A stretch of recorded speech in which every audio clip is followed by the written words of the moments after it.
수업 시작하겠습니다. 반갑습니다. 자, 수업 시작하겠습니다. 반갑습니다. 자, 오늘 문제집은 286페이지 보시면 되겠죠. 안전진단입니다. 안전진단. 노트는 32페이지 보시면 됩니다.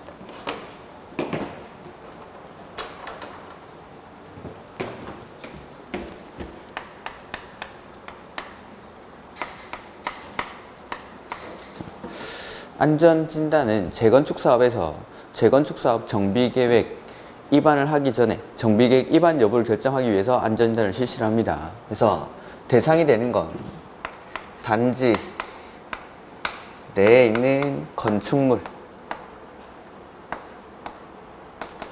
대상으로 안전진단을 실시를 하죠. 이렇게.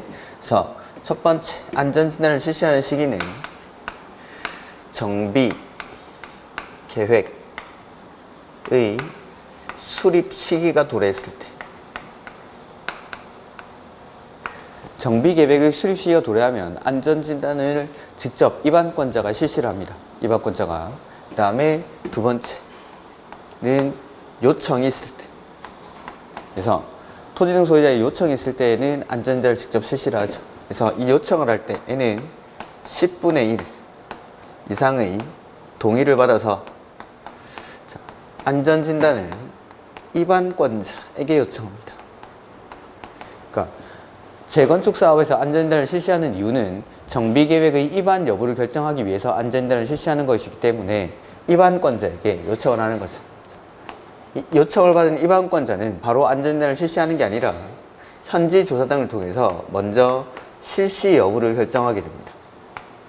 그 다음에 이 실시 여부를 결정하고 나서 그 결과를 30일 내에 요청한 자에게 알려주죠.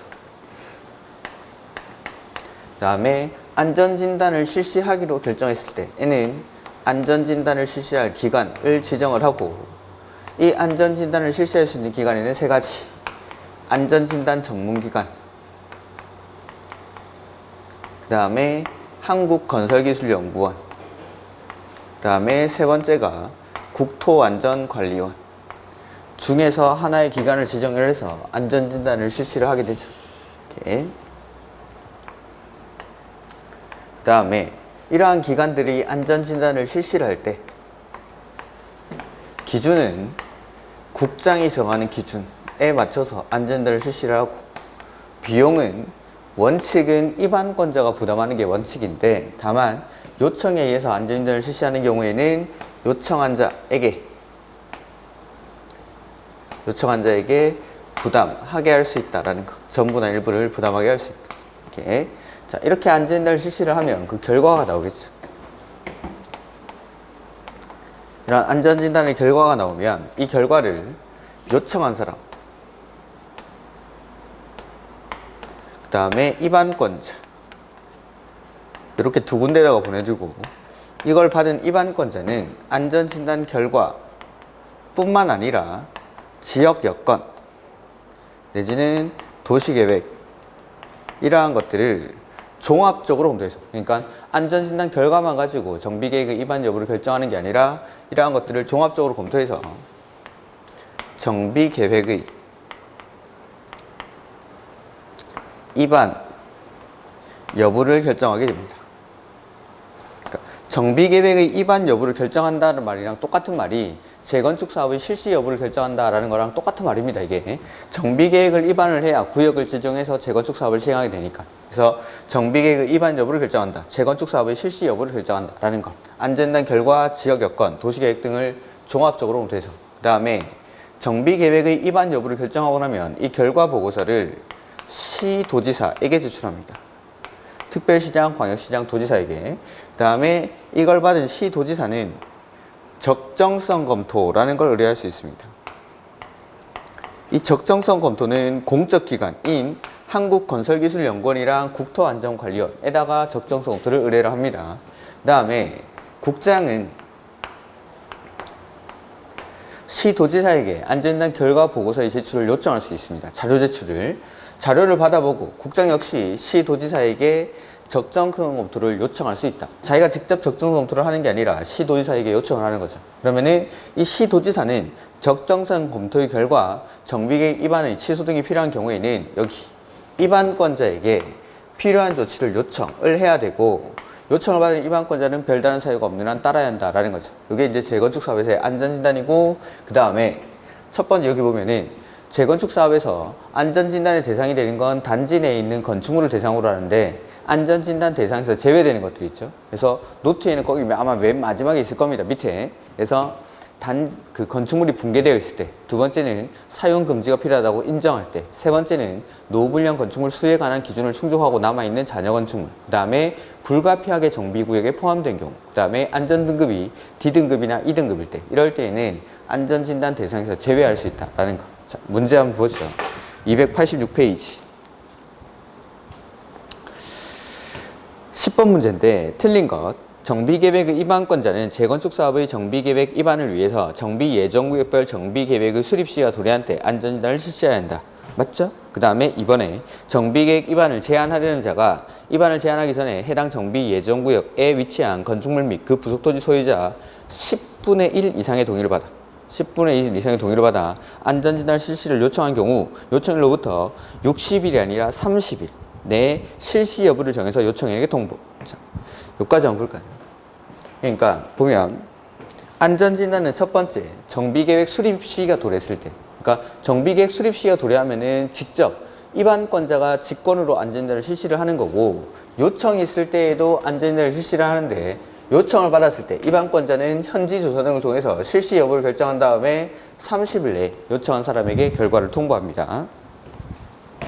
그 다음에 위 2의 경우 정비계획 입안권자는 안전진단 실시 여부를 결정하기 전에 단계별 정비사업 추진계획 등의 사유로 재건축 사업의 시기를 조정할 필요가 있다고 인정하는 경우에는 안전진단의 실시 시기를 조정할 수 있다. 이런 것들을 한번 읽어두시고, 그 다음에 정비계획의 입안권자는 현지 조사 등을 통해서 이에 따른 안전진단 요청이 있는 공동주택이 노후불량 건축물에 해당하지 아니함이 명백하다고 인정하는 경우에는 안전진단을 실시가 필요하지 아니하다고 결정할 수 있다. 그러니까 현지 조사를 나가보고 실시하기로 결정할 수도 있지만 실시를 하지 않기로, 실시하지 아니하기로 결정할 수도 있다라는 거죠. 그 다음에 정비계획 입안권자는 현지 조사의 전문성 확보를 위해서 한국건설기술연구원 또는 국토안전관리원에 현지 조사를 의뢰할 수 있고, 현지 조사 의뢰받은 기간은 의뢰받은 날부터 20일 내에 조사 결과를 정비계획 입안권자에게 제출한다. 이런 것들. 그래서 내가 직접 나가서 현지 조사를 하기 힘들면 전문성을 확보하기 위해서 한국건설기술연구원이나 국토안전관리원에다가 의뢰할 수도 있다라는 거죠.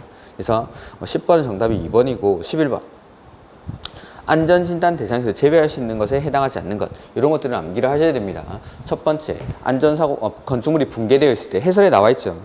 건축물이 붕괴되어 있을 때, 두 번째는 구조안전상 사용금지가 필요하다고 인정할 때, 세 번째는 노후불량 건축물 수에 관한 기준을 충족하고 남아있는 잔여 건축물, 그 다음에 불가피하게 정비구역에 포함된 경우, 그 다음에 안전등급이 D등급이나 E등급일 때, 이럴 때. 그래서 1번에 주택의 붕괴 되고, 2번에 사용금지가 필요하다고 인정, 그 다음에 세 번째는 불가피하게 정비구역에 포함된 경우, 그 다음에 네 번째 안전등급이 D등급이나 E등급일 때, 그 다음에 노후불량 건축물 수에 관한 기준을 충족한 건축물이 아니라 충족하고 남아있는 잔여 건축물. 요거 전에 한번 말씀드렸는데, 자 보면 이게 뭐냐면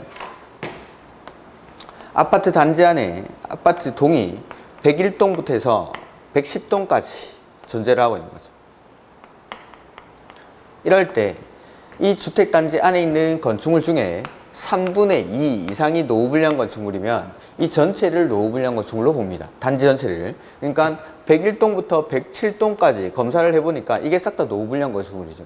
그러면은 요까지는 검사를 했고 안전진단을 했고, 남아있는 108, 109, 110동 이런 것들은 안전진단 대상에서 제외하겠다라는 거. 그래서 노후불량 건축물 수에 관한 기준을 충족하고 남아있는 잔여 건축물, 그래서 수에 관한 기준을 충족한 건축물이 아니라 남아있는 잔여 건축물을 안전진단 대상에서 제외하겠다라는 거죠. 오케이.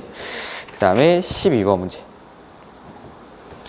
옳은 것인데, 정비계획 입안권자는 현지조사 등을 통해서 해당 건축물의 구조 안전성, 건축화관 설비 노후도 및 주거 환경 적합성 등을 심사하여 안전진단의 실시 여부를 결정하여야 하며, 안전진단의 실시가 필요하다고 결정한 경우에는 안전진단 기간에 안전진단을 의뢰해야 한다. 맞죠? 그래서 실시 여부를 결정하고 실시를 해야겠다라고 하면은 기간을 지정해야 되는 거죠. 안전진단 전문기관 한국건설기술연구원 국토안전관리원 중에 하나를 정해서 안전진단을 실시하게 됩니다. 오케이. 그 다음에 안전진단을 의뢰받은 안전진단 기간은 기준은 국장이 정하죠. 대통령령이 정하는 기준이 아니라 국장이 정하는 기준에 따라 안전진단을 실시하여야 하며 국토교통부령으로 정하는 방법 및 절차에 따라 안전진단 결과 보고서를 작성해서 입안권자랑 요청한 자에게 제출합니다. 그래서 결과가 나오면 두 군데다가 요청한 사람이랑 입안권자에게. 그 다음에 국장은 안전진단 전문기관이 제출한 안전진단 결과 보고서를 받은 경우에는 국토안전관리원 또는 한국건설기술연구원에 안전진단 결과 보고서의 적정성 여부에 대한 검토를 의뢰할 수 있다. 자, 국장은 자료 제출 요청을 할 수 있고 적정성 검토를 자기가 직접 요청을 하는 게 아니라 시도지사에게 요청을 하는 거죠. 이렇게. 그러니까 해설에 보면은, 그러니까 국장이 아니라 보면은 여기 정비계획 위반 여부를 결정을 했죠. 그러면 결과 보고서를 일단은 시도지사에게 제출합니다. 그러면 이걸 받은 시도지사는 적정성 검토를 의뢰할 수 있다라고 해야죠. 국장이 아니라 시도지사. 그리고 국장은 시도지사에게 자료 제출 요청을 할 수 있고 그걸 받았을 때 적정성 검토를 직접 하는 게 아니고 시도지사에게 적정성 검토를 요청합니다. 이렇게. 그 다음에 정비계획 위반권자는 안전진단의 결과만 검토해서 정비계획 위반 여부를 결정하는 게 아니라고 했죠. 안전진단 결과뿐만 아니라 지역 여건, 도시계획 등을 종합적으로 검토합니다. 그 다음에 재건축 사업의 안전진단은 주택단지 내의 공동주택만을 대상으로 하는 게 아니라 주택단지 안에 있는 건축물, 즉 건축물이라고 했으니까 상가나 뭐 부대 복리시설 이런 것들이 포함된다 이런 뜻입니다. 예전에는 이제 단지 내에 있는 공동주택을 대상으로 하다가 이걸 확대 적용을 하는 거죠. 건축물을 대상으로. 그 다음에 13번. 노후불량 건축물을 대상으로 구조적 또는 기능적 결함 등을 평가하는 안전진단을 구조안전성 평가라 한다. 이런 것들은 그냥 한번 읽어두십시오. 구조안전성 평가랑 이번에 보면은 주거환경 중심의 평가 이렇게 두 가지로 나뉩니다. 안전진단은. 그래서 2번 보면은 1외의 노후불량 건축물을 대상으로 구조적 기능적 결함 등 구조 안전성과 주거생활 편리성 및 거주의 쾌적성 등 주거환경을 종합적으로 평가하는 안전진단을 구조 안전성 및 주거환경 중심의 평가라고 한다. 그래서 1번, 2번 이렇게 두 개로 구조 안전성 평가 이거랑 두 번째 주거환경 중심의 평가 이렇게 두 가지로 나뉩니다. 이렇게. 그다음에 3번. 안전진단 실시를 요청하는 경우 정비계획 위반권자는 안전진단에 드는 비용을 해당 안전진단 실시를 요청한 자에게 부담하게 할 수 있다라는 거고, 국장은 시도지사에게 안전진단 결과 보고서의 제출을 요청할 수 있으며 필요한 경우 시도지사에게 안전진단의 결과의 적정성에 대한 검토를 요청할 수 있다. 그러니까 요거죠, 요거. 국장이 시도지사에게 자료 제출을 요청할 수 있고 이걸 받은 이제 국장이 적정성 검토를 직접 하는 게 아니라 시도지사에게 요청할 수 있다라는 거. 그 다음에 국장은 검토 결과에 따라 정비계획 위반권자에게 정비계획 위반의 결정, 이거 일단 틀렸어. 국장이 하는 게 아니라 시도지사가. 그러니까 적정성 검토를 한 사람이 시도지사니까 시도지사가 정비계획 위반의 취소 등이 필요한 경우에는 위반권자에게 필요한 조치를 요청할 수 있고 위반권자는 특별한 사유가 없으나 그 요청에 따라야 한다라는 거. 이렇게. 그래서 맨 앞에 주어가 틀렸죠. 국장이 아니라 시도지사가. 그 다음에 14번인데 보면은 정비구역을 지정할 때에는 하나의 정비구역을 분할해서 지정할 수도 있고 떨어져 있는 지역을 결합해서 하나의 정비구역으로 지정할 수도 있고 연접한 지역을 결합해서 하나의 정비구역으로 지정할 수도 있습니다. 보면은 하나의 정비구역을 둘 이상의 정비구역으로 분할해서 지정할 수 있고 기역에 들어갈 말이, 그 다음에 서로 연접한 정비구역을 하나의 정비구역으로 통합해서 지정할 수도 있고 서로 연접하지 아니한 둘 이상의 구역 또는 정비구역을 하나의 정비구역으로 결합해서 지정할 수도 있다라는 거. 그래서 보면은 요거 하나 이렇게 있는 정비구역을 분할해서 지정할 수가 있습니다. 그 다음에 이렇게 연접한 지역을 결합해서 정비구역으로 지정할 수가 있고, 그 다음에 서로 연접하지 아니한 지역, 이렇게 떨어져 있는 지역을 결합해서 하나의 정비구역으로 지정할 수 있다. 이게 이제 예전에는 이렇게 연접하지 아니한 지역은 결합해서 정비구역으로 지정할 수가 없었는데 2년인가 3년 전에 개정을 하면서 연접하지 아니한 지역도 결합해서 하나의 정비구역을 지정할 수 있도록 개정을 했습니다. 이런 것들 때문에 뭐 지문에 하나 만들어 놓은 건데 이런 것들은 참고로 보시면 되겠습니다. 그 다음에 정비구역을 해제하여야 하는 경우이다. 15번 문제. 가로 안에 들어갈 숫자를 바르게 나열한 거 시라고 되어 있죠? 우리 노트는 31페이지 보시면 되겠죠?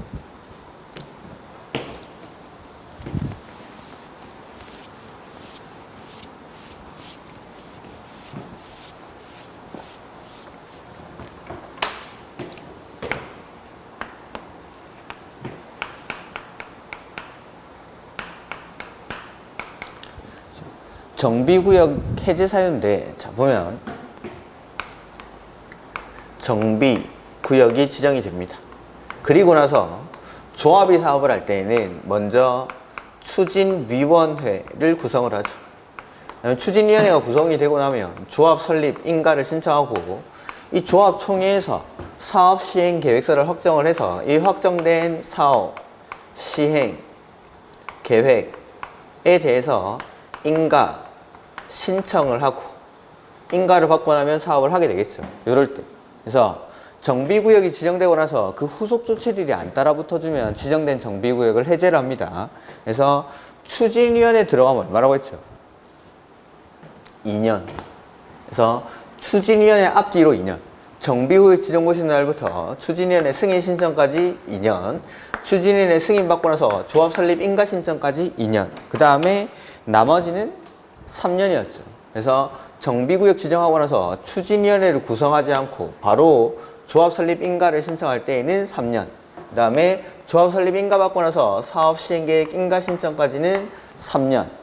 근데 재개발 사업은 조합을 구성하지 않고 토지 등 소유자가 직접 할 수 있습니다. 토지 등 소유자가 20인 미만일 때, 이럴 때에는 조합을 구성하지 않으니까 정비구역 지정하고 나서 바로 사업 시행 계획 인가를 신청하겠죠. 이때는 5년. 그래서 2년, 3년, 5년 요거 찾아 놓는 거죠. 그 다음에 정비 예정 구역도 정비 계획에서 그 정비 사업의 시기가 3년이 지났을 때에는 정비 예정 구역을 해제하는 것도 있었죠. 정비 예정 구역도 3년. 그 다음에 이 우리 정비 구역을 지정할 때, 정비 계획을 입안할 때에는 주민한테 의견 듣고, 그 다음에 의회한테 의견 듣고, 그 다음에 구역을 지정하기 전에 심의 거쳐서 지정을 했는데, 해제할 때도 마찬가지 똑같이 합니다. 주민한테 의견 듣고, 의회한테 의견 듣고, 심의 거쳐서 해제를 합니다. 이때 주민한테 의견 듣는 게 30일. 이게 이제 두 번째 30일이죠. 정비계획 입안할 때 주민한테 의견 듣는 게 30일. 정비구역 해제할 때 주민한테 의견 듣는 게 30일. 그 다음에 의회는 60일 안에 의견을 제시를 해야 되고, 그 다음에 심의를 거쳐서 해제한다라는 거. 요거는 해제하여야 하는 경우. 해제하여야 하는 경우. 그 다음에 이 기간이 도래하기 전에 일정한 사유가 있을 때에는 이 정비구역을 해제하지 않고 2년의 범위에서 연장하는 경우가 있습니다. 30% 이상의 동의로 연장을 요청할 때, 그 맨 밑에 있죠. 노트 맨 밑에, 왼쪽 편의 맨 밑에. 그래서 30% 이상의 동의로 연장을 요청하거나 존치가 필요하다고 인정할 때에는 이 기간을 2년의 범위 안에서 연장할 수 있다라는 거. 그 다음에 노트의 오른쪽에 보면은 요거는 지금 보신 2년, 3년, 5년은 해제하여야 하는 경우고, 해제할 수 있는 경우가 나옵니다. 해제할 수 있는 경우. 그래서 해제할 수 있는 경우는 첫 번째, 과도한 부담이 예상될 때. 두 번째는 목적 달성이 불능이라고 인정할 때, 목적 달성 불능. 그 다음에 세 번째는 30% 이상의 요청할 때. 그 다음에 네 번째, 셀프 방식으로 시행하는 주거환경 개선구역이 지정 고시된 날부터 10년이 경과하고 추진 상황으로 지정 목적을 달성할 수 없다고 인정하는 경우로서 토지 등 소유자 과반수가 동의할 때. 그 다음에 다섯 번째, 여섯 번째. 요거는 일단 공통점은 사업 시행 계획 인가를 신청하지 아니한 경우로 한정한다라고 되어 있습니다. 사업 시행 계획 인가를 신청하지 아니한 경우로 한정한다. 그래서 다섯 번째는 추진위원회 구성이나 조합 설립에 동의한 자가 2분의 1 이상 3분의 2 이하의 범위에서 조례로 정하는 요건 이상에 해당하는 자가 동의를 했을 때. 그러니까 요건 동의 요건이 조례로 정하기 때문에 제가 강조는 별로 안 드렸습니다. 그 오른쪽에 다섯 번째, 추진위원회 구성 또는 조합 설립에 동의한 자가 요청했을 때, 여기는 동의 요건도 안 써놨죠. 노트에는 2분의 1 이상 3분의 2 이하의 범위에서 조례로 정하는 동의 요건 이상에 해당하는 자가 요청했을 때입니다. 근데 6번은 추진위원회가 구성되거나 조합이 설립된 정비구역. 그러니까 5번은 동의만 한 단계입니다. 추진위원회 구성에 동의한 자 또는 조합 설립에 동의한 자가 2분의 1 이상 3분의 2 이하의 범위에서 조례로 정하는 동의 요건 이상의 동의를 받아서 요청했을 때. 그 다음에 6번은 추진위원회가 구성되거나 조합이 설립된 정비구역에서 토지등 소유자나 조합원 과반수 요청하는 경우. 과반수 동의로 요청하는 경우. 이럴 때에는 정비구역을 해제할 수 있다. 요거는 해제할 수 있는 경우. 이렇게. 그래서 요러한 사유들. 근데 5번, 6번은 요거 사업 시행 계획 인가를 신청하지 아니한 경우로 한정을 합니다. 그래서 이게 해제하여야 하는 경우랑 해제할 수 있는 경우들이 나오죠. 이렇게. 자, 그 다음에 그래서 이제 문제 좀 보면 291페이지. 정비 예정구역에 대해서 정비 예정구역 이것도 3년이라고 했죠. 기본계획에서 정한 정비구역 지정 예정일로부터 3년이 되는 날까지 시장 군수가 정비구역을 지정하지 아니하거나 구청장 등이 정비구역 지정을 신청하지 아니하는 경우. 그 다음에 이번에 재개발 재건축 사업에서 보면은 토지 등 소유자가 정비구역 지정 고시는 날부터 니은이 되는 날까지 뒤에 니은 뒤에 보시면은 추진위원회 나와 있죠. 추진위원회 나오면은 2년. 그 다음에 두 번째 점에 토지 등 소유자가 정비구역 지정 고시는 날부터 3년이 되는 날까지 조합 설립 인가를 신청하지 아니하는 경우. 근데 가로 안에 보면은 추진위원회를 구성하지 아니하는 경우로 한정한다라고 돼 있죠. 그래서 요거 구역 지정하고 나서 바로 조합 설립 인가 신청은 3년. 그 다음에 추진위원회에 나왔으니까 맨 세 번째 점에 추진위원회에 나와 있으니까 요것도 2년. 이렇게 승인받은 날로부터 2년이 되는 날까지 조합 설립 인가를 신청하지 아니하는 경우. 그 다음에 조합 설립 인가 받은 날부터 3년이 되는 날까지 사업 시행 계획 인가를 신청하지 않는 경우. 그래서 조합 설립 인가 받고 나서 3년이 되는 날까지 사업 시행 계획 인가를 신청하지 않는 경우. 그 다음에 3번에 토지 등 소유자가 시행하는 재개발 사업으로서 토지 등 소유자가 정비구역 지정 고시는 날부터 디귿년이 되는 날까지 사업 시행 계획 인가를 신청하지 않는 경우. 토지 등 소유자가 시행하는 재개발 사업이죠. 토지 등 소유자가 시행하는 재개발 사업은 추진위원회 조합 안 만드니까 5년. 그래서 3년, 2년, 5년 이렇게 순서대로 넣으면 되겠죠. 기역, 니은, 디귿에. 그 다음에 16번. 해제하여야 하는 경우가 아닌 것이라고 돼 있죠. 그래서 2년, 3년, 5년 찾는 겁니다. 그래서 1번. 정비 예정구역 나오면 요거 3년이죠. 기본계획에서 정한 구역 지정 예정일로부터 3년이 되는 날까지 정비구역 지정을 신청하지 아니한 경우. 그 다음에 재건축 사업이 토지 등 소유자가 정비구역 지정 고시 날부터 2년이 되는 날까지 조합 설립 추진위원회 승인 신청을 하지 않는 경우. 그래서 지정하고 나서 추진위원회 승인 신청까지 2년. 그 다음에 재개발 사업 이 토지 등 소유자가 정비구역 지정 고시된 날부터 3년이 되는 날까지 조합 설립 인가를 신청하지 아니하는 경우. 근데 가로 안에 추진위원회를 구성하지 아니하는 경우로 한정함. 그래서 추진위원회 안 만들고 바로 조합 설립 인가 신청할 때 3년. 그 다음에 재건축 사업. 이 재건축 사업이 추진이라고 하니까 좀 이상하죠. 재건축 사업의 의라고 해야 되죠. 추진위원회가 추진위원회 승인 1로부터 2년이 되는 날까지 조합 설립 인가를 신청하지 않는 경우. 추진위원회 승인 받고 나서 조합 설립 인가 신청하는 것까지 2년. 다음 토지 등 소유가 시행하는 재개발 사업은 5년이 돼야 되죠. 그래서 5번이 정답. 그 다음에 17번 문제. 해제할 수 있는 경우. 해제할 수 있는 경우가 요거. 해제할 수 있는 경우. 그래서 보면은 정비구역 등의 추진 상황으로 보아 목적을 달성할 수 없다고 인정하는 경우. 이게 목적 달성 불능. 그 다음에 토지 등 소유자 30% 이상이 정비구역 등의 해제에 요청하는 경우. 그래서 30% 이상이 요청할 때. 그 다음에 자력 방식이 셀프 방식을 말하는 거죠. 셀프 방식으로 시행하는 주거환경 개선 사업의 정비구역이 지정고시 날부터 10년이 경과하죠. 10년. 15년이 아니라 추진 상황으로 보아 지정 목적을 달성할 수 없다고 인정하는 경우로서 토지 등 소유자 과반수. 그러니까 15년이 틀렸고 10년으로 바꿔야 되고 2분의 1을 과반수로 바꿔야 되죠.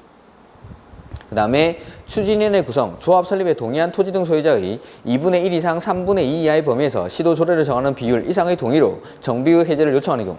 요거 자 제가 5번에 안 써놓은 거. 그래서 추진위원회 구성이나 조합 설립에 동의한 토지 등 소유자가 2분의 1 이상 3분의 2 이하의 범위에서 조례로 정하는 동의요건. 이라서 제가 동의요건을 그냥 안 쓰는 겁니다. 조례로 정하는 거니까. 그 다음에 5번에 추진위원회가 구성되거나 조합이 설립된 정비구역에서 토지 등 소유자 과반수 동의로 해제를 요청하는 경우. 이렇게 요거 마지막 거는 과반수라고 아예 정해져 있으니까 그런 것들은 좀 기억하는 거죠. 이렇게. 그래서 틀린 건 3번. 그 다음에 18번. 해제 절차에 관한 설명인데 일단은 해제 절차 지정하는 거랑 똑같이 주민한테 의견 듣고 의회한테 의견 듣고 심의 거쳐서 해제를 합니다. 그래서 정비구역 등을 해제하는 경우에는 주민한테 의견 듣는 건 30일. 다음에 시장, 군수, 구청장 등은 주민 공람을 하는 경우 지방의회의 의견을 들어야 한다. 네, 지방의회도. 그 다음에 지방의회는 60일 안에 의견을 제시해야겠죠.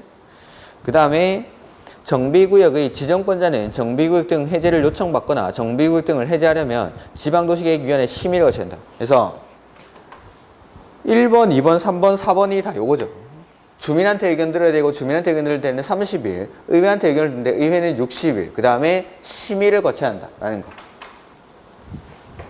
그 다음에 다만 재정비 촉진지구에서는 도시재정비위원회의 심의를 거쳐 정비구역 등을 해제해야 한다. 그래서 원래는 도시계획위원회인데 재정비 촉진지구에서는 재정비촉진위원회에서 재정비위원회의 심의를 거친다라는 거죠. 그 다음에 5번 정비구역 등의 토지등 소유자가 30% 이상의 동의로 해제하여야 하는 기간이 도래하기 전까지 연장을 요청하는 경우에는 해당 기간을 3년이 아니라 2년. 요거. 해당 기간이 도래하기 전에 30% 이상의 동의로 연장을 요청하는 거죠. 이럴 때는 2년의 범위 안에서 연장할 수 있다. 그 다음에 295페이지. 정비구역 등이 해제 고시된 경우 추진위원회 구성승인 또는 조합 설립 인가는 취소된 것으로 본다. 네, 그렇습니다.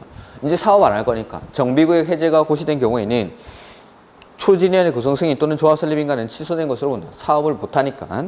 그 다음에 정비구역 등을 해제하여 추진위원회 구성 승인 또는 조합 설립 인가가 취소된 경우 정비구역의 지정권자는 해당 추진위원회 또는 조합이 사용한 비용의 일부를 대통령령으로 정하는 범위에서 시도 조례를 정하는 바에 따라 보조할 수 있다. 그래서 사업이 진행되지 않아서 중도에 정비구역이 해제됨으로 인해서 추진위원회 구성 승인이나 조합 설립 인가가 취소가 되면은 그동안 추진위원회나 조합이 썼던 비용의 일부를 지자체가 보조를 해줍니다. 이걸 일몰비용이라고 부릅니다. 일몰비용.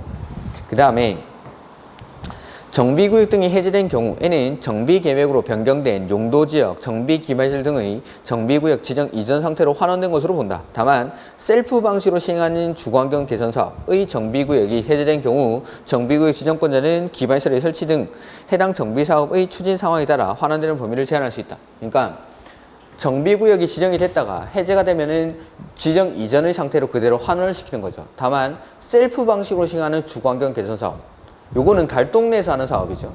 달동네에서 하는 사업인데 지정 이전 상태로 그대로 돌려버리면은 이 동네는 다시 달동네가 되는 겁니다. 그러니까 이런 데서 셀프 방식으로 시행하는 주거환경 개선구역은 환원되는 범위를 제한할 수 있다라는 거. 설치하기로 했던 기반시설 같은 것들은 그냥 설치를 해주겠다라는 겁니다. 어느 정도는. 그 다음에 4번에 정비구역 등이 해제된 경우 정비구역의 지정권자는 해제된 정비구역 등을 셀프 방식으로 시행하는 주거환경 개선구역으로 지정할 수 있다. 이 경우 주거환경 개선구역으로 지정된 구역은 기본계획에 반영된 것으로 본다. 그래서 첫 번째 줄 가로 안에 보시면은 재개발이나 재건축 사업을 시행하는 경우로 한정함이라고 되어 있죠. 그래서 재개발이나 재건축은 원칙 조합 만들어서 관리처분계획 인가받아서 사업을 해야 되는데 다툼이 심한 거죠. 이럴 때에는 정비구역을 해제하면서 셀프 방식으로 시행하는 주거환경 개선구역으로 지정할 수가 있다라는 겁니다. 오케이. 그 다음에 5번. 정비구역 등이 해제된 경우 정비구역의 지정권자는 해제된 정비구역 등을 도시재생 선도지역으로 지정할 수 있다가 아니라 지정권자가 지정하는 게 아니라 지정권자는 도시재생 선도지역으로 지정하도록 국장에게 요청할 수 있습니다. 이렇게 도시재생 선도지역으로 지정해 줄 것을 국장에게 요청할 수 있다. 이렇게 지정권자가 직접 지정한다라는 의미로 써놨기 때문에 틀린 거죠. 이건. 그 다음에 20번 문제. 자, 보면 요거는 노트에는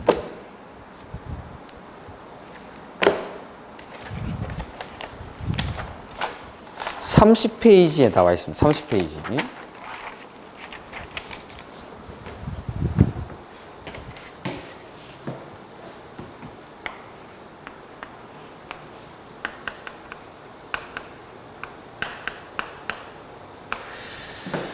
자, 보면은 이렇게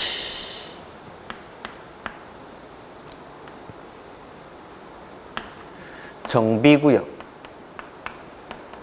이 지정이 되는 거죠. 이렇게 정비구역이 지정되고 나서 요 안에서 건축물의 건축, 공작물의 설치, 토지의 형질 변경, 토석 채취, 토지의 분할, 물건을 쌓아놓는 행위, 중목의 벌채 및 식재 등의 행위를 할 때에는 시장, 군수 등의 개발행위 허가를 받고 해야 됩니다. 허가를 받고. 이게 이제 개발법이랑 다 똑같은데 여기 건축물의 건축에서 대수선은 허가사항이 아니다라는 게 차이점이죠. 근데 여기 정비구역 지정 이전에 당연히 이제 허가 안 받고 할 수 있는 행위들도 나오는 거고, 그 다음에 정비구역 지정 이전에 정비 예정구역이나 정비 계획을 수립 중인 지역, 여기서는 투기 세력들이 유입되는 걸 방지하기 위해서, 투기 세력이 유입되는 걸 방지하기 위해서 지분 쪼개기를 제한한다라고 했죠. 그래서 이 허가사항 중에서 딱 두 가지 행위를 제한할 수 있습니다. 여기는 일단 하지 말고 기다려 라고 하는 게 건축물의 건축 이랑 토지의 분할, 이 두 가지 행위를 제한할 수 있다는 거.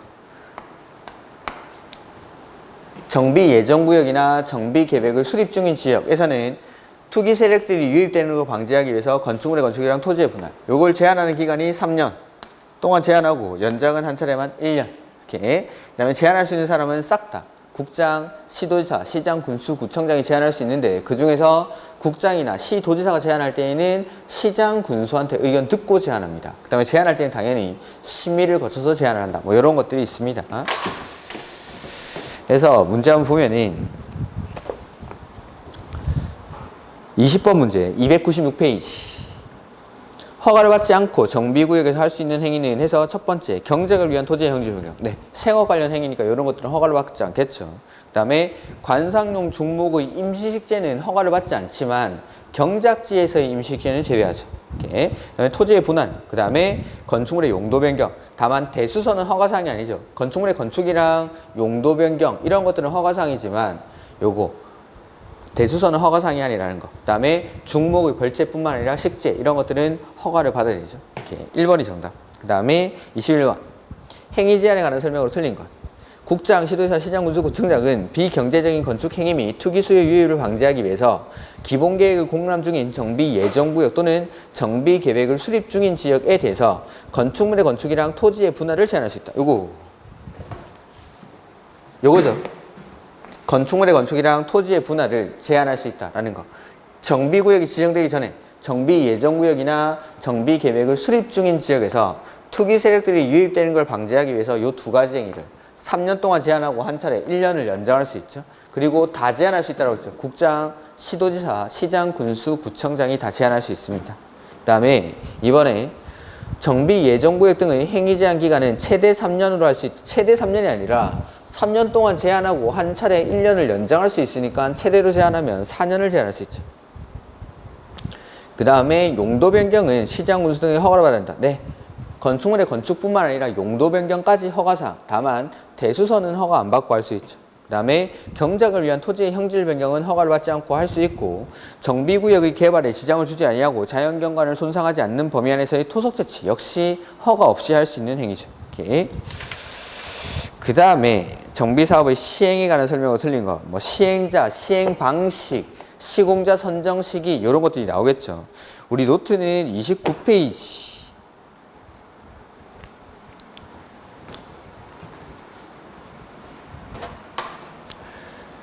노트의 29페이지 가보시면은 저번 주에 했던 게 정비사업의 종류, 그 다음에 사업의 특징, 토지 등 소유자의 개념 이런 것들을 했습니다. 이런 것들. 그래서 정비사업에는 주거환경 개선 사업, 그 다음에 재개발 사업, 그 다음에 재건축 사업 이런 것들이 있고, 그 다음에 개선 사업은 극히 열악하거나 과도하게 밀집한 지역, 그 다음에 재개발 사업은 열악 밀집, 재건축 사업은 양호 밀집, 그 다음에 토지 등 소유자의 개념에서 개선 사업이나 재개발 사업은 토지 소유자 또는 건축물 소유자 또는 지상권자, 근데 재건축 사업은 건축물 및 그 부속 토지 소유자 이런 사람들이 토지 등 소유자였죠. 그 다음에 자 일단 사업의 종류들 한번 써보면은 주거환경 개선 사업, 그 다음에 두 번째는 재개발 사업, 그 다음에 세 번째는 재건축 사업. 이렇게 해서 자 저번 주에 했던 게 사업의 특징이랑 토지 등 소유자의 개념이고, 오늘부터 나오는 게 지금부터 나오는 게 사업의 시행 방식이랑 시행자들 한번 보죠. 사업의 시행 방식인데 개선 사업은 총 사업 시행 방식이 4가지가 있죠. 첫 번째는 스스로 주택을 보전, 정비, 개량하는 방식, 셀프 방식. 그래서 정비 기반시설이나 공동 이용시설 확충을 통해서 주택을 철거하고 새로 짓는 게 아니라 보전, 정비, 개량하는 방식으로 하는 거. 그 다음에 두 번째는 수용, 후 공급하는 방식. 뭐 수용 방식 하셔도 관계없습니다. 그 다음에 세 번째는 환지 방식. 그 다음에 네 번째는 인가받은 관리, 처분 계획에 따라서 주택 및 부대 복리시설을 공급하는 방식. 이렇게 4가지 방식이 있죠. 그 다음에 재개발 사업은 2가지. 첫 번째는 환지 방식. 두 번째는 인가받은 관리, 처분, 계획에 따라서 여기서는 건축물을 공급하는 방식. 건축물. 그 다음에 재건축 사업은 인가받은 관리, 처분, 계획에 따라서 주택 및 부대복리시설이랑 오피스텔까지 공급을 할 수 있죠. 재건축 사업은. 자, 이 오피스텔은 용도 지역은 준주거 지역이나 상업 지역에서 면적은 건축물 전체 연면적의 30% 이내에서 오피스텔을 지어서 공급할 수가 있죠. 이게 사업의 시행 방식입니다. 시행 방식. 그 다음에 옆에 보면 시행자가 나오죠. 자, 개선 사업은 셀프 방식으로 할 때의 시행자가 있고, 그 다음에 수용, 환지, 관리 처분 계획 방식으로 할 때의 시행자, 이렇게 구분이 되고, 재개발 사업에서도 시행자가 2명이 나옵니다. 재개발 사업도 시행자가 2명. 그 다음에 재건축 사업은 시행자가 1명만. 자, 개선 사업은 공공이 주도로 하는 사업이기 때문에 원칙적인 사업의 시행자가 시장, 군수 등이 시행하는 게 원칙. 시장, 군수 등이 시행하는 게 원칙. 근데 재개발이나 재건축은 조합이 시행하는 게 원칙. 민간이 주도를 하는 사업이니까. 그래서 개선 사업과 같이 공공이 주도를 하는 사업은 시장, 군수 등이 직접 하는 게 원칙이고, 재개발이나 재건축과 같이 민간이 주도를 하는 사업은 조합을 만들어서 하는 게 원칙인데, 여기 재개발 사업의 경우에는 토지 등 소유자가 20인 미만일 때, 사람이 너무 작죠? 이럴 때에는 조합을 구성하지 않고 토지 등 소유자가 직접 사업을 할 수가 있죠. 이게 원칙적인 사업의 시행자. 원칙적인 사업의 시행자. 그 다음에 자, 조금 더 보충을 해보면은 셀프 방식으로 시행하는 주거환경 개선 사업은 시장 군수 등이 직접 하는 게 원칙이지만 시장 군수가 직접 하지 않고 주공 등을 지정해서 사업을 하게 할 수 있습니다. 주공을 지정해서. 이때 주공을 지정할 때에는 동의요건이 토지 등 소유자 과반수의 동의를 받아야 되죠. 과반수 동의. 그 다음 수용, 환지, 관리, 처분 계획 방식으로 시행하는 주거환경 개선 사업은 시장 군수가 직접 하는 게 원칙인데, 첫 번째 주공 등이나 두 번째 공공이 총 지분의 50%를 초과 출자한 법인, 이런 사람들로 하여금 사업을 하게 할 수 있다라는 겁니다. 하게 할 수 있다. 지정해서. 이게 두 번째 방법. 그러니까 수용, 환지, 관리, 처분 계획 방식으로 할 때에는 시장 군수가 직접 하는 게 원칙이 첫 번째. 두 번째는 주공이나 공공이 50% 초과 출자한 법인을 지정해서 하는 게 두 번째. 그다음에 세 번째는 주공이나 공공이 50% 초과 출자한 법인을 지정을 하면서 건설사업자나 등록사업자를 공동시행자로 지정합니다. 공동시행자로. 그게 이제 세 번째 방법. 건설사업자나 등록사업자를 공동시행자로 지정하는 경우.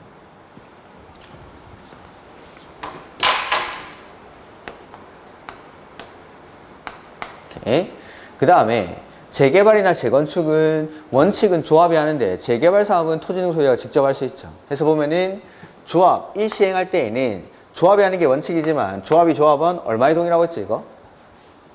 재개발이나 재건축이 공동시행자 정할 때에는 항상 동의 요건이 과반수 동의.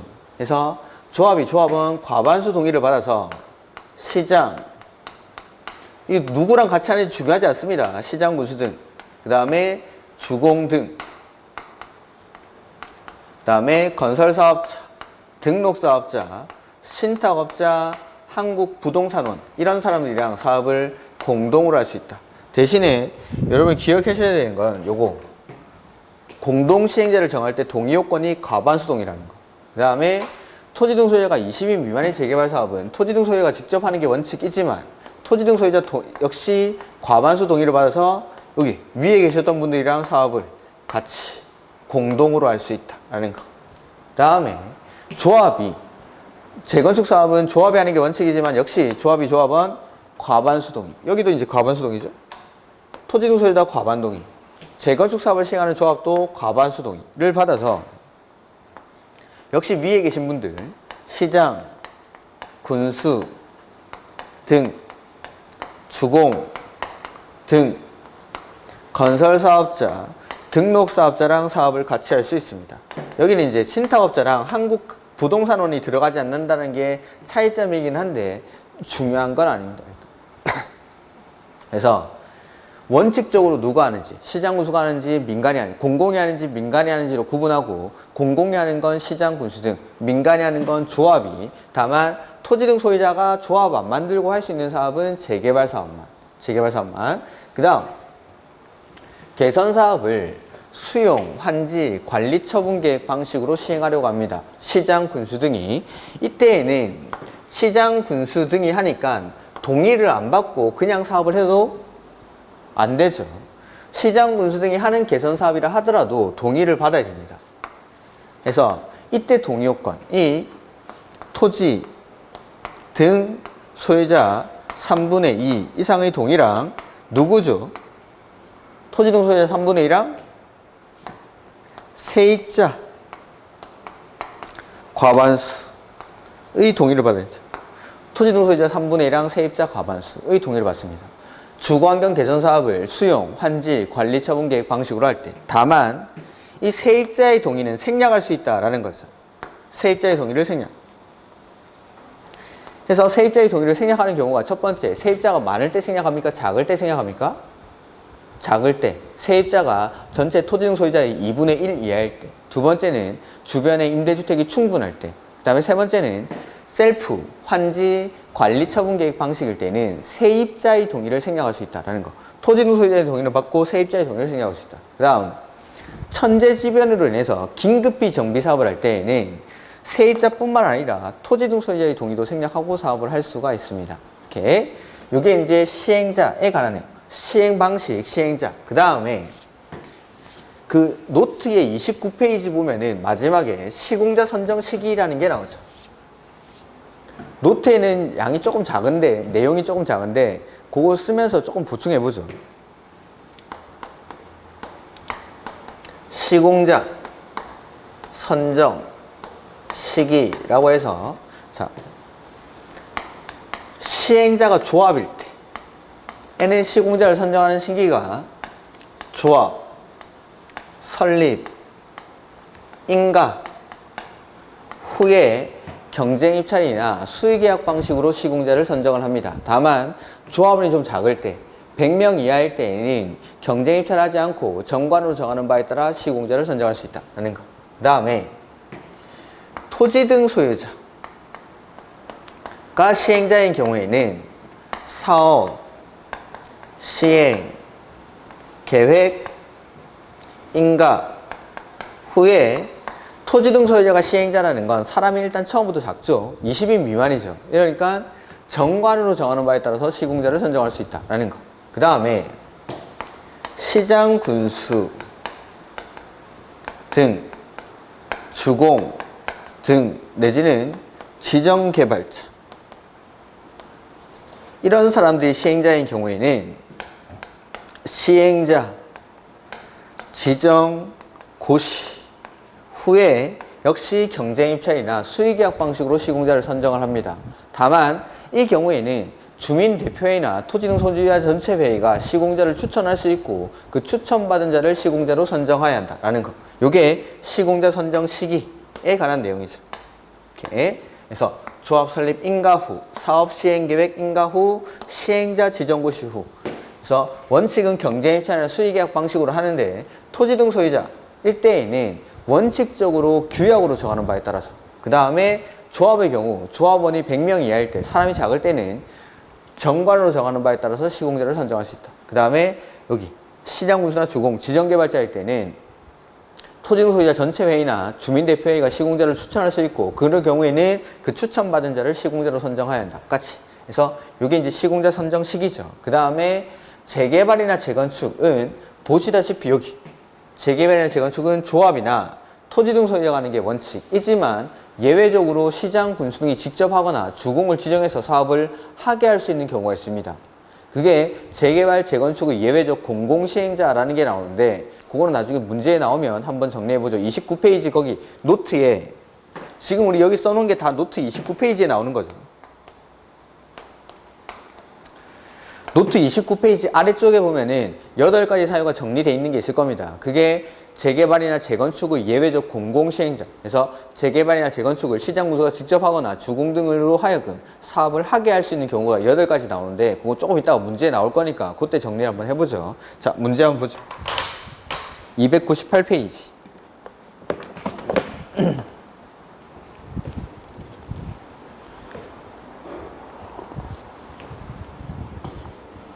문제집 298페이지. 자, 1번 보면은 시행하는 설명으로 틀린 것인데, 개선사업은 사업시행자가 정비구역에서 인가받은 관리처분계획에 따라 주택 및 부대복리시설을 건설하여 공급하는 방법으로 시행할 수 있다. 그래서 개선사업은 관리처분계획에 따라 주택을 주죠.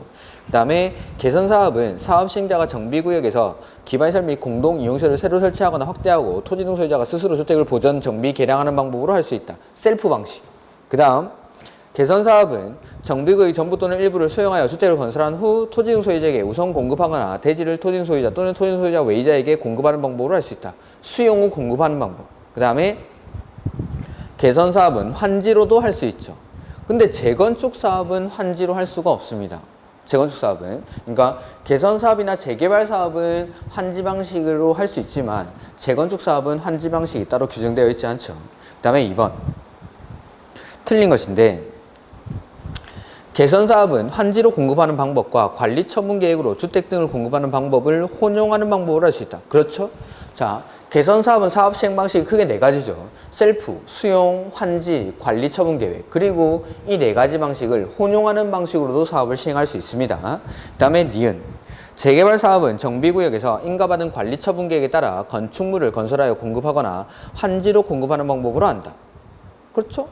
재개발 사업은 인가받은 관리처분계획에 따라 건축물을 주죠. 건축물. 재개발에서는 건축물, 그리고 환지로도 사업을 할 수가 있죠. 디귿. 재건축 사업은 정비구역에서 인가받은 관리처분계획에 따라 주택, 부대복리시설, 오피스텔을 건설하여 공급하거나 환지는 안 되죠. 재건축은 관리처분계획 방식으로만 하고 환지 방식을 택하지는 못합니다. 그 다음에 리을. 재건축 사업에서 주택단지에 있지 아니한 건축물의 경우에는 지역 여건, 주변 환경 등 화경으로 보아 사업 시행상 불가피한 경우로서 정비구역으로 보는 사업에 한정한다. 이게 무슨 말이냐면, 재건축 사업은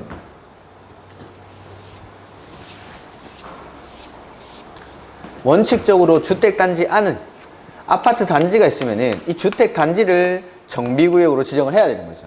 근데 이 재건축 사업을 하는데 아파트의 진입도로 등을 설치하기 위해서 불가피한 경우에는 이 주택단지가 아닌 지역을 이렇게 정비구역에 포함시킬 수 있다. 그런 뜻이라고 생각하시면 됩니다. 그래서 보면은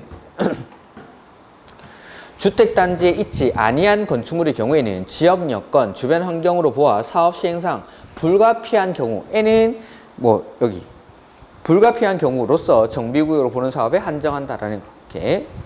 그 다음에 재건축 사업에서 오피스텔을 건설하여 공급하는 경우에는 국계법에 따른 준주거지역이나 상업지역에서 건설할 수 있죠. 이 경우 오피스텔의 연면적은 전체 건축물 연면적의 30% 이하. 30% 이하. 그 다음에 3번에 시행자에 관한 설명으로 틀린 것인데, 자력 방식, 셀프 방식으로 시행하는 주거환경 개선 사업은 원칙은 시장 군수 등이 직접 하겠죠. 다만 주공 등을 시행자로 지정하여 시행하려는 경우에는 얼마의 동의를 받죠? 과반수 동의. 정비계획 위반 규정에 따른 공람공고일 현재, 정비계획 위반을 위한 공람공고일 현재 토지 등 소유자 3분의 2 이상의 동의를 받습니다. 과반수 죄송합니다. 과반수 동의.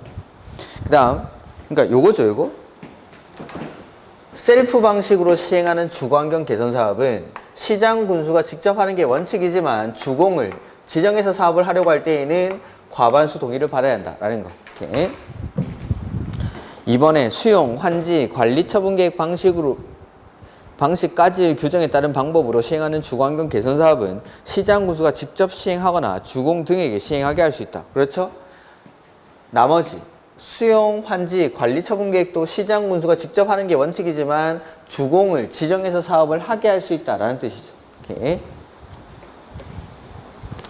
그 다음에 수용, 환지, 관리 처분 계획 방식까지의 규정에 따른 방법으로 시행하는 주거환경 개선 사업은 정비계획 위반 규정에 따른 공람 공고를 현재 해당 정비 예정구역의 토지 또는 건축물 소유자 또는 지상권자의 3분의 2, 즉 토지 등 소유자 3분의 2 이상의 동의랑 세입자 과반수 동의를 각각 받아야 되는데 3의 경우 세입자가 토지 등 소유자의 3분의 1 이하가 아니라 2분의 1 이하일 때 에는 세입자의 동의 절차를 거치지 아니할 수 있다라는 것. 그 다음에 5번에 시장 군수 등은 천재지명 그 밖에 불가피한 사유로 건축물이 붕괴할 우려가 있어 긴급히 정비 사업을 시행할 필요가 있다고 인정하는 경우에는 세입자뿐만 아니라 토지 등 소유자의 동의 없이도 사업을 할 수가 있다라는 거죠. 이렇게. 그 다음에 4번 문제. 세입자의 동의 절차를 거치지 아니할 수 있다. 가로 안에 들어갈 말을 옳게 나누는 거. 그래서 방금 우리 그 3번 문제의 4번, 5번 지문이 여기 수용, 환지, 관리 처분 계획 방식으로 시행하는 주거환경 개선 사업의 경우 시장 군수가 시행을 할 때 토지 등 소유자 3분의 2랑 세입자 과반수의 동의를 받아야 되죠. 근데 이 세입자의 동의를 생략할 수 있는 경우 이걸 물어보는 게 4번 지문, 4번 문제. 그래서 세입자가 토지 등 소유자 세대수의 2분의 1 이하일 때, 그 다음에 주변에 임대주택이 충분할 때, 그 다음에 셀프 환지 관리 처분 계획 방식일 때에는 요 세입자의 동의를 생략할 수 있다라는 거죠. 그래서 보면은 세입자 세대수가 토지 등 소유자의 2분의 1 이하일 때, 그 다음에 정비구역 지정고시를 현재 해당 지역에 속한 시군구에 공공주택 또는 공공주택 등 세입자가 입주 가능한 임대주택이 충분하여 임대주택을 건설할 필요가 없다고 시도지사가 인정하는 경우입니다. 이거는 시도지사. 니은에 들어갈 말은 시도지사. 그 다음에 셀프, 환지, 관리 처분 계획 방식으로 할 때. 관리 처분 계획 방식으로 할 때. 이렇게. 그래서 1번이 정답이죠.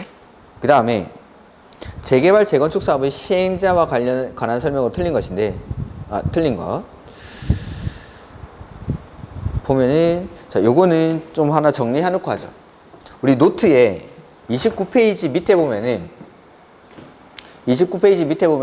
재개발, 재건축 사업의 공공시행자라는 게 나올 겁니다.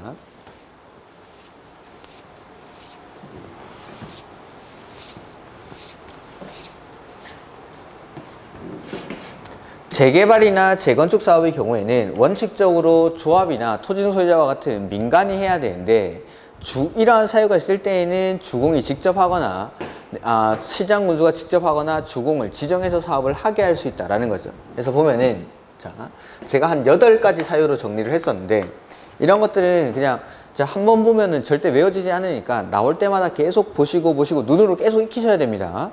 자, 보면은 1번, 2번, 3번, 그 다음에 4번, 5번, 6번, 7번, 8번. 그래서 1번, 2번, 3번이 천병순 이렇게 했던 겁니다. 천병순. 그래서 천재지변. 그 다음에 지자체장이 시행하는 공공시설에 관한 사업과 병행할 필요가 있을 때, 도시군 계획사업과 병행할 필요가 있을 때, 그 다음에 순환 정비 방식으로 사업을 시행할 때, 이럴 때에는 시장 군수가 직접 하거나 주공을 지정해서 재개발이나 재건축을 하게 할 수 있다라는 거. 그 다음에 4번, 5번, 6번은 제가 중간에 사업, 시행, 계획, 인가를 중심으로 정리를 합니다. 사업, 시행, 계획, 인가를 중심으로. 그래서 4번은 정비 계획에서 정한 사업, 시행, 예정일부터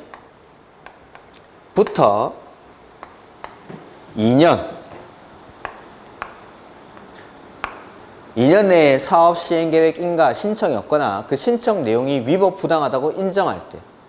다만 여기서 제외되는 게 재건축 사업은 제외한다라는. 재건축 사업은 제외. 그 다음에 5번은 추진위원회 구성 승인을 받은 날로부터 3년 안에 조합 설립 인가 신청이 없거나 조합 설립 인가를 받은 날로부터 3년 안에 사업 시행 계획 인가 신청이 없는 경우. 요거 두 개는 3년. 그 다음에 6번이 사업 시행 계획 인가가 취소된 경우. 그래서 2년, 3년 취소, 사업 시행 계획 인가를 중심으로 해서 그 다음에 7번, 8번에는 면적 2분의 1 이 두 개가 나옵니다. 면적 2분의 1. 면적 2분의 1. 그래서 7번은 국공유지 내지는 국공유지나 주공이 소유한 면적이 전체 정비구역 면적의 2분의 1 이상이고 토지 등 소유자 과반수가 지자체, 주공 등의 사업 시행에 동의했을 때, 그 다음에 면적 2분의 1 이상이랑 소유자 3분의 2 이상이 요청하는 경우. 이럴 때에는 재개발이나 재건축을 예외적으로 시장 군수가 직접 하거나 주공을 지정해서 하게 할 수 있다라는 거. 그래서 천, 병, 순, 사업 시행 계획 인가를 중심으로 2년, 3년 취소, 면적 2분의 1. 면적 2분의 1. 이러한 사유들. 재개발이나 재건축을 공공히 할 수 있는 경우죠. 자, 보면은 5번 문제 302페이지.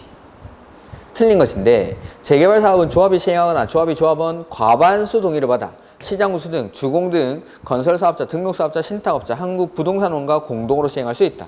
맞죠? 그 다음에 재개발 사업은 토지 등 소유자가 20인 미만인 경우에는 조합을 만들지 않고 토지 등 소유자가 직접 하거나 토지 등 소유자 역시 과반수 동의를 받아서 위에 계셨던 분들이랑 사업을 같이 할 수 있습니다. 시장군수 등 주공 등 건설사업자, 등록사업자, 신탁업자, 한국부동산원이랑. 그 다음 재건축 사업은 조합이 시행하거나 조합원 얼마의 동의? 역시 과반수 동의 받아서 시장군수 등 주공 등 건설사업자, 등록사업자까지 사업을 같이 할 수 있습니다.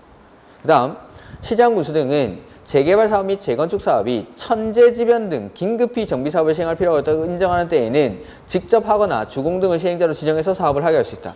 요거 천병순 중에 천재지변이죠. 그 다음에 5번 시장군수 등은 재개발 사업 및 재건축 사업이 정비계획에서 정한 사업 시행 예정일로부터 3년이 아니라 2년 사업 시행계획 인가를 신청하지 아니하거나 그 신청 내용이 위법 부당하다고 인정하는 때에는 직접 정비사업을 시행하거나 주공 등을 시행자로 지정하여 사업을 하게 할 수 있다. 그래서 요거 정비계획에서 정한 사업 시행 예정일로부터 2년 안에 사업 시행계획 인가 신청이 없거나 그 신청 내용이 위법 부당하다고 인정할 때, 다만 여기서 중요한 건 재건축 사업은 제외된다라는 거죠. 이럴 때에는 시장 군수가 직접 사업을 할 수 있습니다. 그 다음에 303페이지에 나오는 것도 똑같은 문제죠. 그래서 해당하지 않는 경우 추진위원회가 시장 군수 등의 구성 승인을 받은 날로부터 3년 내에 조합 설립 인가를 신청하지 아니하거나 조합 설립 인가를 받은 날로부터 3년 내에 사업 시행 계획 인가를 신청하지 아니한 때. 그 다음에 2번은 순환 정비 방식. 여기 순환 정비 방식. 2번은 순환 정비 방식이고 3번에 사업 시행 계획 인가가 취소된 때. 요거는 6번의 취소. 사업 시행 계획 인가가 취소된 때. 그 다음에 4번에 해당 정비구역의 국공유지 면적 또는 국공유지와 주공이 소유한 면적을 합한 면적이 전체 면적의 2분의 1 이상으로서 토지 등 소유자 과반수가 시장군수 등의 시장군수 등 또는 토지주택공사 등을 사업시행으로 지정하는 것에 동의한 때, 과반수가 동의한 때. 그 다음에 해당 정비구역의 면적의 2분의 1, 면적 3분의 2가 아니라 면적 2분의 1이랑 소유자 3분의 2라고 해야 됩니다. 그래서 5번이 틀렸죠. 지금 정답이 4번이라고 되어 있는데 정답이 5번입니다. 5번. 책이 잘못됐죠. 5번. 해설은 똑바로 되어 있습니다. 면적 2분의 1이랑 소유자 3분의 2. 그 다음에 7번에 대행자가 나오는데 이런 것들은 정 보면은 자, 틀린 것. 시장군수 등은 장기간 정비사업이 지연되거나 권리관계에 관한 분쟁 등으로 해당 조합 또는 토지 등 소유자가 시행하는 정비사업을 계속 추진하기 어렵다고 인정하는 경우에는 조합 또는 토지 등 소유자를 대신해서 거기 밑줄 하나 할까요?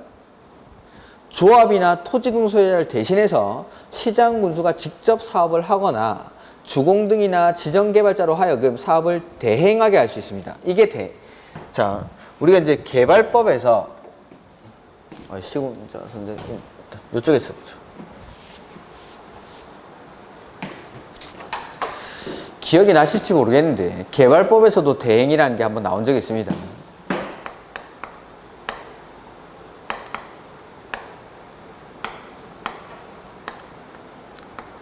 도시개발법에서의 대행은 원래는 공공이 해야 되는 도시개발 사업의 일부, 설계나 분양 등의 업무를 민간인 주택건설 사업자로 하여금 대신 행하게 한다라고 해서 이걸 대행이라고 했습니다. 공공이 민간에 대신하게 하는 거. 그래서 실시 설계, 부지 조성공사, 기반시설 공사, 조성된 토지의 분양 이러한 업무들을 대신 행하게 한다라고 해서 대행이라고 하는데 정비법에서의 대행은 반대입니다. 반대.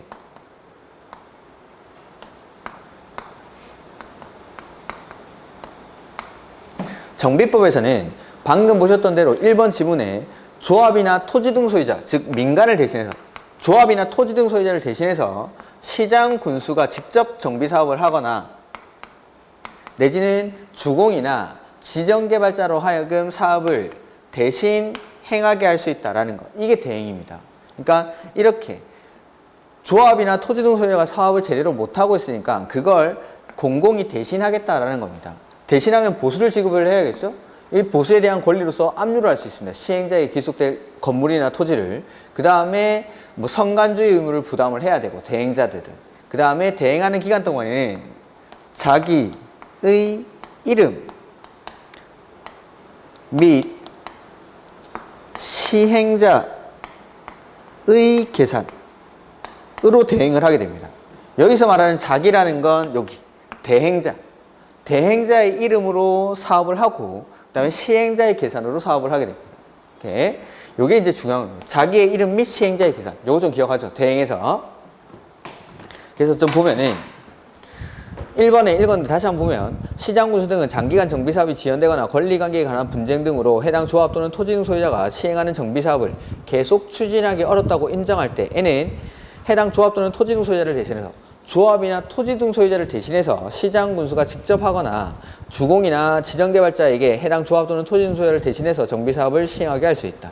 2번 시장 군수 등은 토지 등 소유자의 과반수 동의로 요청하는 경우에는 해당 조합 또는 토지 등 소유자를 대신해서 직접 정비사업을 시행하거나 토지주택공사 등 또는 지정개발자에게 해당 조합 또는 토지 등 소유자를 대신해서 정비사업을 하게 할 수 있다. 해서 대행하게 할 수 있는 사유가 딱 두 가지입니다. 1번, 2번에 있는 것처럼 1번처럼 계속 추진하기 어렵다고 인정하는 경우, 두 번째는 과반수 동의로 요청할 때 추진사업부와 계속 추진하기 어렵다고 인정하거나 두 번째는 과반수 동의로 요청할 때에는 대행할 수 있다라는 것. 그 다음에 3번 정비사업을 대행하는 시장군수 등 토지주택공사 등 또는 지정개발자는 시행자에게 청구할 수 있는 보수 또는 비용의 상환에 대한 권리로서, 그러니까 대신 일을 해줬으니까 보수를 지급을 해야겠죠. 그 보수에 대한 권리로서 시행자에 기속될 토지나 건물을 압류할 수 있습니다. 그 다음에 4번 대행자는 대행 개시 결정의 고시일 다음 날부터 완료의 고시가 있는 날까지, 그러니까 사업 대행을 시작할 때에는 사업 대행 개시 결정을 합니다. 사업 대행 개시 결정을 한 날의 고시일의 다음 날부터 완료의 고시가 있는 날까지 요거 자기의 이름 및 시행자의 계산. 이게 중요한 이거. 자기의 이름 및 시행자의 계산. 즉 앞에 나와 있는 이름은 대행자의 이름으로 사업을 하는데 계산은 시행자가 해주겠다라는 거죠. 그럼 대행하는 기간 동안에는 모든 권리 의무가 이 대행자에게 기속이 되는 겁니다. 그래서 이렇게 대행 절차가 완료가 되고 나면은 인수인계하는 절차가 있습니다. 인수인계. 그 다음에 5번. 대행자는 업무를 하는 경우 자기 재산과 동일한 주의 의무가 아니라 성관주의 의무를 부담합니다. 성관주의 의무. 일반적으로는 다 성관주의 의무를 부담합니다. 자기 재산과 동일한 주의 의무는 이런 것들은 경감시켜 주는 거죠. 이렇게. 그 다음에 8번 문제는 이거 보지 마십시오. 8번 문제 보지 마시고 그 다음에 9번이랑 10번 문제 시공자 선정에 관한 문제인데 뭐 요거 저 다시 쓰지 않을 테니까 다시 한번 보죠. 조합은 조합 설립 인가 후, 토지 등 소유자는 사업 시행객 인가 후, 그 다음에 시장 군수나 주공, 지정개발자는 시행자 지정고시 후. 다만 조합일 때에는 원칙은 경제임차나 수의계약 방식으로 하는데 조합원이 100명 이하일 때에는 정관으로 정하는 바에 따라 시공자를 선정할 수 있다. 그 다음에 토지 등 소유자는 원칙적으로 사람이 작으니까 규약에 따라 시공자를 선정을 하고 시장 군수나 주공, 지정개발자일 때는 주민대표회의나 토지 등 소유자 전체 회의가 시공자를 추천할 수 있고 그 추천받은 사람을 시공자로 선정하여야 한다. 요거 좀 기억하시고 조금 쉬었다가 9번, 10번 문제 보도록 하겠습니다.